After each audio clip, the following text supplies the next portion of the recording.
अगर कोई हमारे हाथ से हमारी उँगलियां काटने की कोशिश करे या हमारी भुजाओं से हमारी हथेली काटने की कोशिश करे तो किस तरह का कष्ट होगा आपको।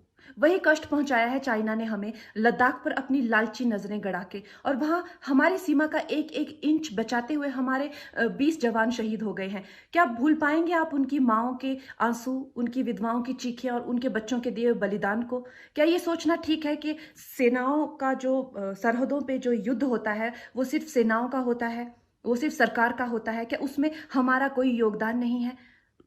क्या हम भूल गए वो वक्त जब महात्मा गांधी जी ने कहा था अगर अंग्रेजों की रीढ़ तोड़नी है भारत में तो उनके बनाए हुए हर उत्पादन का बहिष्कार करना पड़ेगा?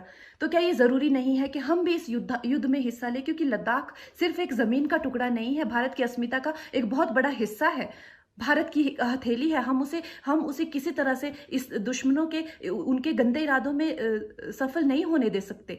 तो क्या हम लोगों को इसमें हिस्सा नहीं लेना चाहिए कि जो चाइनीज जितनी भी गुड्स हैं, जितने भी उनके प्रोडक्ट्स हैं, जिन जिन भी कंपनीज में उन्होंने इन्वेस्ट किया हुआ है, उनसे उनको रिटर्न्स आते हैं, रेवेन्यूज आते हैं, ऑर्गेनाइजेशंस हैं, उन सब का बहिष्कार करें, ताकि वो उस संपत्ति से जो यहाँ से इंडिया से इकट्ठी करके जाते हैं, उस संपत्ति से हथियार खरीद के हमारे सैनिकों के सीने छन्नी करते हैं। तो क्या हम उन इस युद्ध में हम चाइना का साथ दे सकते हैं? आप बताइए।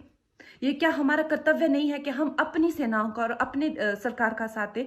तो हमें प्रतिज्ञा लेते हैं कि हम आत्मनिर्भर बनेंगे और चाइनीज गुड्स को बिल्कुल बॉयकॉट करेंगे और इस युद्ध में हिस्सा लेके भारत को जिताएंगे।